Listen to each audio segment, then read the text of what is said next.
5월 13일 아침입니다. 왕이신 나의 하나님 함께 찬양합니다.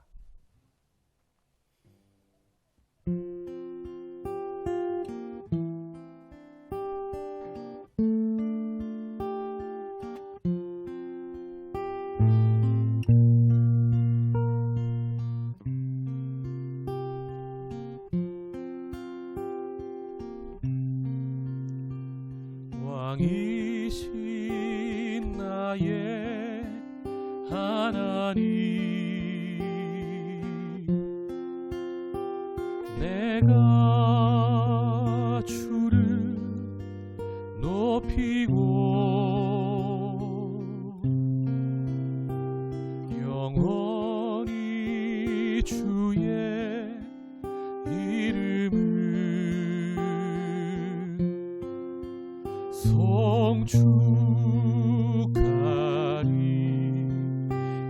송축하리이다.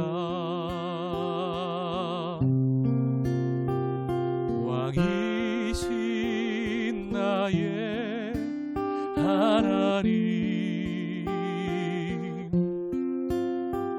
내가 주를 높이고 영원히 주의 이름을 송축하리이다.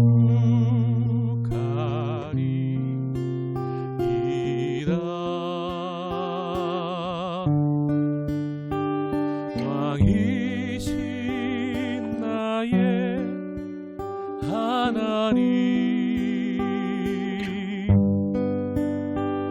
내가 주를 높이고 영원히 주의 이름을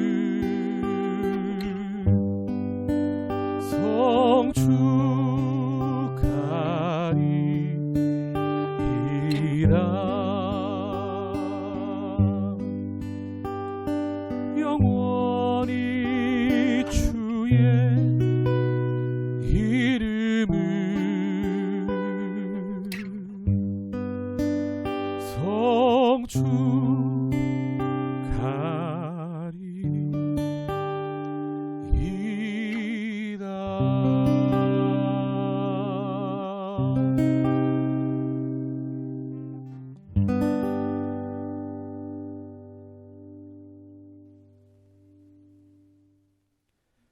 오늘 우리에게 주시는 하나님의 말씀은 신명기 17장 14절에서 20절까지의 말씀입니다. 제가 읽겠습니다. 내가 내 하나님 여호와께서 내게 주시는 땅에 이르러 그 땅을 차지하고 거주할 때에 만일 우리도 우리 주위의 모든 민족들 같이 우리 위에 왕을 세워야겠다는 생각이 나거든. 반드시 내 하나님 여호와께서 택하신 자를 내 위에 왕으로 세울 것이며 내 위에 왕을 세우려면 내 형제 중에서 한 사람을 할 것이요 내 형제 아닌 타국인을 내 위에 세우지 말 것이며 그는 병마를 많이 두지 말 것이요 병마를 많이 얻으려고 그 백성을 애굽으로 돌아가게 하지 말 것이니 이는 여호와께서 너희에게 이르시기를 너희가 이후에는 그 길로 다시 돌아가지 말 것이라 하셨음이며 그에게 아내를 많이 두어 그의 마음이 미혹되게 하지 말 것이며 자기를 위하여 은금을 많이 쌓지 말 것이니라. 그가 왕위에 오르거든 이 율법서의 등사본을 레위 사람 제사장 앞에 책에 기록하여 평생에 자기 옆에 두고 읽어 그의 하나님 여호와 경외하기를 배우며 이 율법의 모든 말과 이 규례를 지켜 행할 것이라. 그리하면 그의 마음이 그의 형제 위에 교만하지 아니하고 이 명령에서 떠나 좌로나 우로나 치우치지 아니하리니 이스라엘 중에서 그와 그의 자손이 왕위에 있는 날이 장구하리라. 아멘. 인간왕은 실패하고 하나님이 통치하신다라는 제목의 말씀으로 아침에 은혜 나누겠습니다. 지난주에 우리는 세 가지 관점에서 예수님을 바라봤습니다. 시간과 공간과 물질. 기억나시죠? 시간은 면제전을 이야기했고요. 공간은 성전, 또 물질은 예수님의 십자가 부활로 이 땅에 새하늘과 새 땅이 임하고 우리도 부활할 몸을 입게 된다. 요 관점으로 설명드렸고요. 오늘은 요것과는 조금 다른데 세 가지 모습의 예수님을 살펴보고자 합니다. 칼빈이란 사람이 있죠. 16세기에 마틴 루터 같은 사람들처럼 종교개혁을 스위스 제네바에서 일으킨 사람이 칼빈입니다. 이 사람이 성경을 보다 예수님의 세 가지 모습을 이야기합니다. 그래서 예수님의 삼중직이라고 이야기를 하는데요. 첫 번째로 예수님은 왕의 모습으로 이 땅에 오셨죠. 두 번째로 예수님은 제사장의 모습으로 이 땅에 오십니다. 세 번째로 예수님은 선지자의 모습으로 이 땅에 오십니다. 재미있는 것은 이 세 가지 모습이요. 우리가 이번 주에 묵상할 신명기 17장부터 18장에 나타나 있다는 사실입니다. 왕, 제사장, 선지자는 예수님이 이 땅에 오셔서 하나님의 통치를 온전히 구현하기 전에 예수님의 이정표로서, 예수님의 그림자로서 하나님의 선택된 백성을 그 하나님의 선택하신 땅에서 하나님의 통치를 구현하던 사람이었습니다.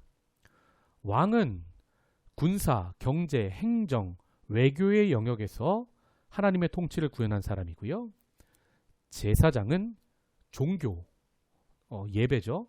또 말씀을 가르치고 또 의료, 또 재판의 영역에서 하나님의 통치를 구현하던 사람입니다. 선지자는 이 두 부류를 하나님 말씀으로 또 백성들을 하나님 말씀으로 리뷰하는 사람, 그러니까 언론의 역할을 하는 사람이라 볼 수 있습니다.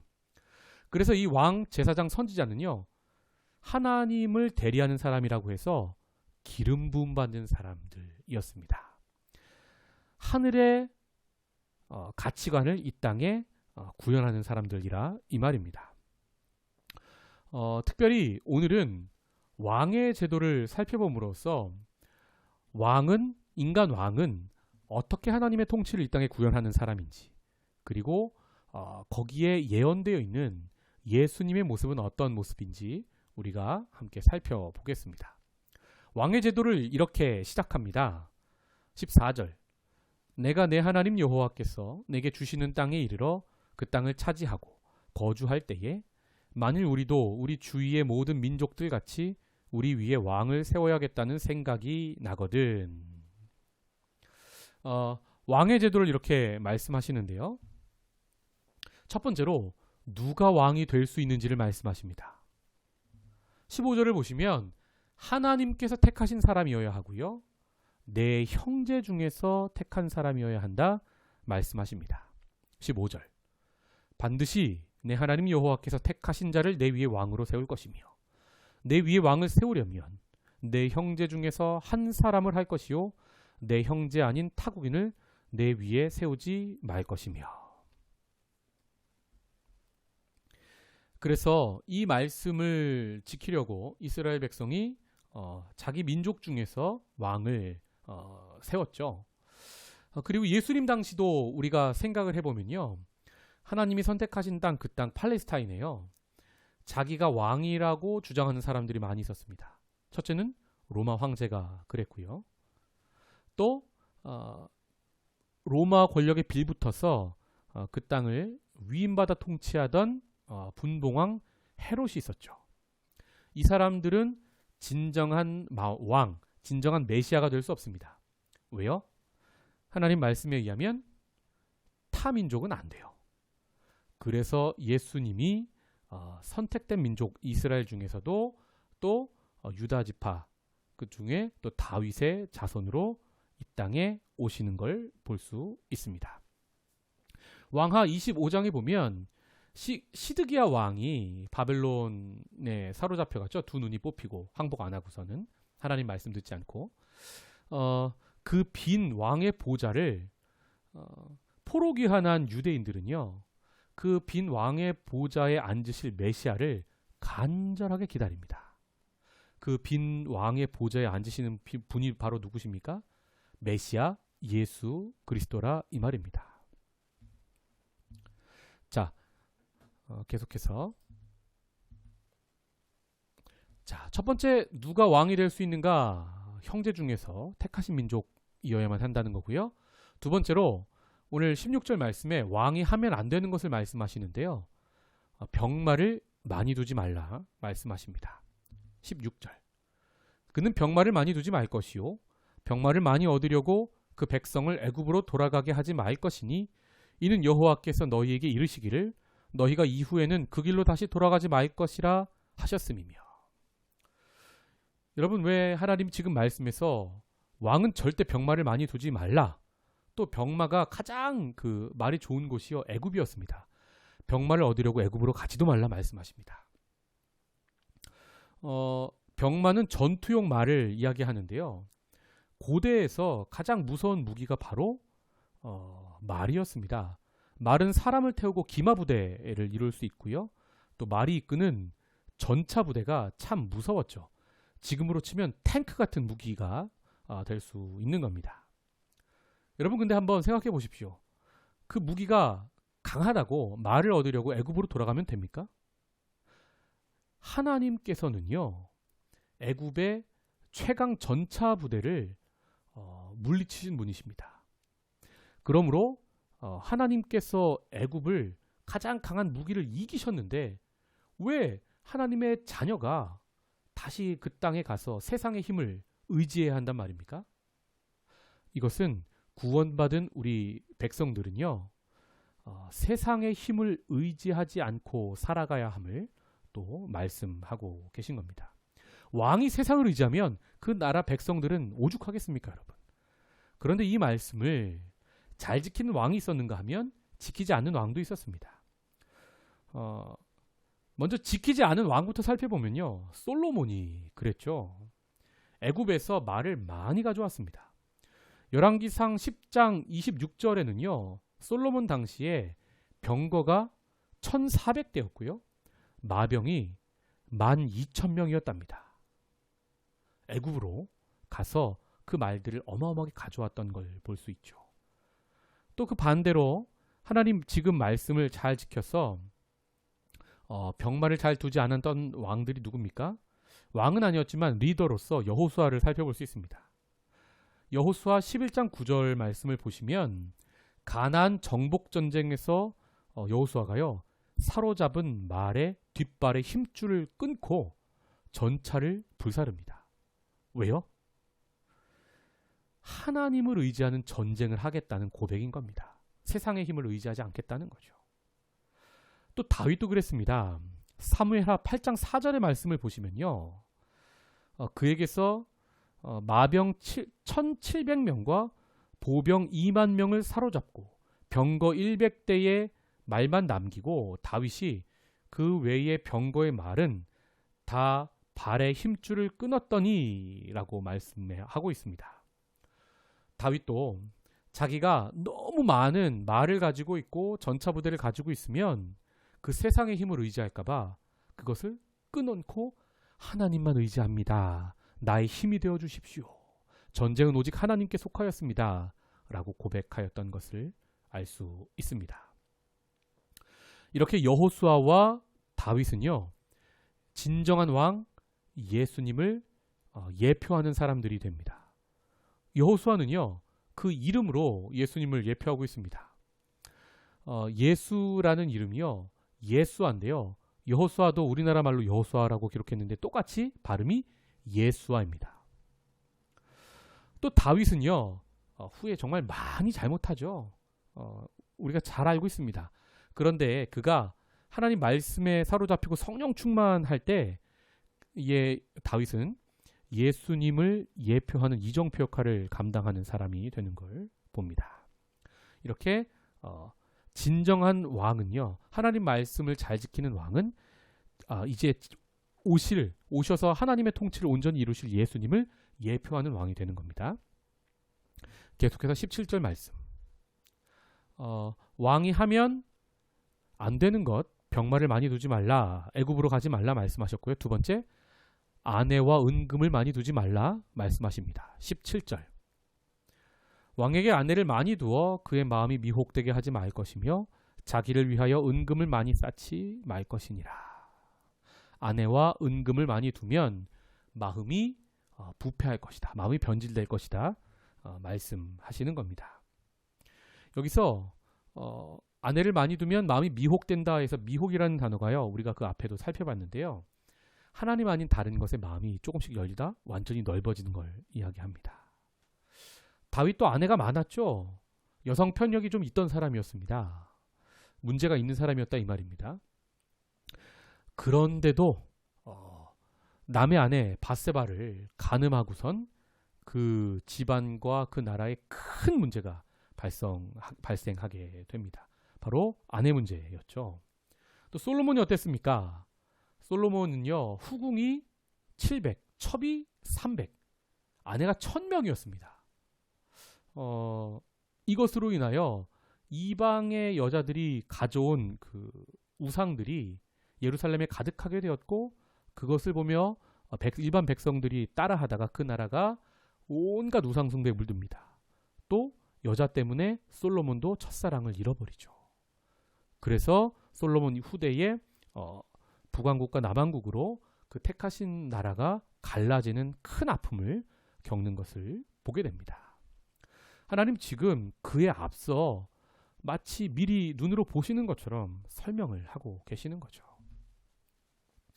자, 이렇게 하면 안 되는 것 두 가지를 말씀하셨다면 왕이 해야 될 것을 말씀하십니다. 그것은 바로 말씀을 가까이 하는 것입니다. 18절. 왕이 왕위에 오르거든 이 율법서의 등사본을 레위 사람 제사장 앞에 책에 기록하여 평생에 자기 옆에 두고 읽어 그의 하나님 여호와 경외하기를 배우며 이 율법의 모든 말과 이 규례를 지켜 행할 것이라. 그리하면 그의 마음이 그의 형제 위에 교만하지 아니하고 이 명령에서 떠나 좌로나 우로나 치우치지 아니하리니 이스라엘 중에서 그와 그의 자손이 왕위에 있는 날이 장구하리라. 말씀을 늘 가까이 하라 말씀하십니다. 그런데 왕들이 이것을 지킨 왕이 거의 없어요. 예수님 어린 시절 12살 됐을 때쯤에 사건을 보시면요. 예루살렘에 예배하러 그의 부모들과 함께 올라갔다가 예수님이 잠시 실종되십니다. 뭐 하시냐면요. 집에 안 가고 아버지의 집 성전에서 말씀을 읽고 또 그 말씀을 가지고 제사장들과 토론을 하십니다. 말씀을 가르치는 사람들과 예수님이 말씀을 해석해서 전하는 것을 보고 이 말씀 가르치는 자들이 깜짝 놀랍니다. 예수님을 보고 예수님이 지금 말씀하신 말씀을 가까이 하는 사람이었음을 알 수 있고요. 또 예수님 왕으로서 공생애를 시작하시기 전에 뭐 하십니까? 회당에 가서 말씀을 읽죠. 특별히 이사야서 은혜의 해가 오고 있음을 선포하십니다. 그게 바로 신년이라 제가 면제년 설명 때 말씀드렸고요. 가난한 자에게 복음. 복음이 뭡니까? 너 회복시켜줄 거야. 눈먼 자에게 눈뜨게 하고 또 포로에게 자유를 선포하고 이게 바로 복음입니다. 희년의 복음. 자, 이 희년은 진정한 왕이 왔을 때 희년이 선포됩니다. 50년에 한 번도 선포되고요. 고대 근동지방에서. 하나님의 통치가 이 땅에 오니까 진정한 왕 예수님이 이 땅에 오시니까 뭡니까? 희년이 선포되는 겁니다. 이렇게 예수님은 말씀을 이루시는 왕으로서 이 땅에 오시는 분이다. 이 말입니다. 말씀을 맺겠습니다. 오늘 왕의 제도를 통하여 예수님의 삼중직, 왕, 제사장, 선지자의 모습 중에 첫 번째 왕으로서 예수님의 그림자를 살펴봤고요. 예수님 이전에 모든 왕은, 모든 리더는 진정한 왕이신 예수님의 모습을 보여줄 수 있는 사람이어야 하는 겁니다. 또 지금 예수님 다시 온다 하셨죠.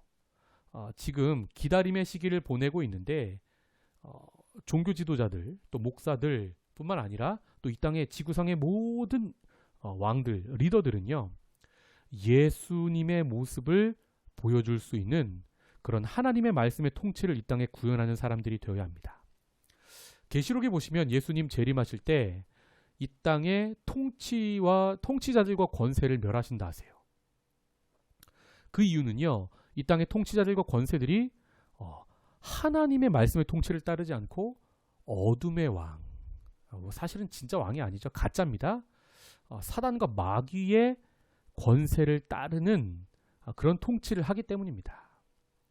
그러므로 머리된 자들은 두렵고 떨림으로 하나님의 마음으로 이 땅의 모든 백성을 다스릴 수 있는 사람이 되어야 하는 거죠. 특별히 코로나 시대 또 포스트 코로나 시대에 리더의 역할이 정말 중요하게 될 것입니다. 둘째로 저는 오늘 인간왕은 실패하고 하나님이 통치하신다라는 말씀의 제목으로 오늘 말씀을 전하고 있습니다.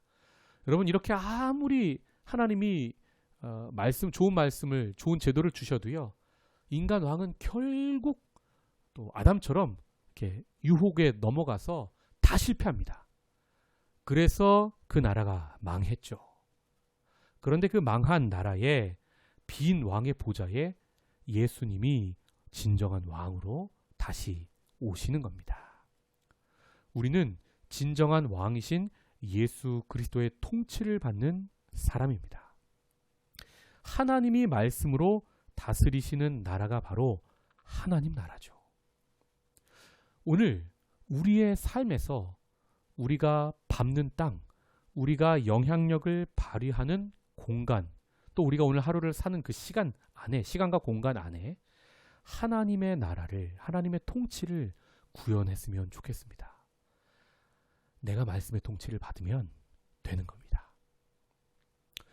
오늘 말씀을 통하여 깨달은 바가 있다면 머리로만 이해하지 마시고 손으로, 발로, 가슴으로 내려와서 하나님의 통치가 가정에, 직장에 온전히 임하시기를 주님의 이름으로 축복합니다. 기도하겠습니다. 우리를 다스리는 진정한 왕으로 이 땅에 오신 예수님, 오늘도 그 예수님의 통치를 받는 하루 되기 원합니다. 주신 시간과 주신 공간 안에서 온전히 하나님 말씀의 가치를 구현해내는 우리의 삶이 될 수 있도록 은혜 더하여 주시옵소서. 또한 이 땅의 모든 리더들을 중보하며 기도합니다. 주여, 교만하지 않게 하시고 좌로나 우로나 치우치지 않게 하시고 청지기의 삶, 겸손하게 진정한 왕이신 하나님의 말씀에 귀 기울여 백성을 통치하는 리더들 될 수 있도록 은혜 더하여 주시옵소서. 감사하고 이 모든 말씀 예수님의 이름으로 기도하옵나이다. 아멘. 우리 다 함께 기도의 자리로 나아가겠습니다.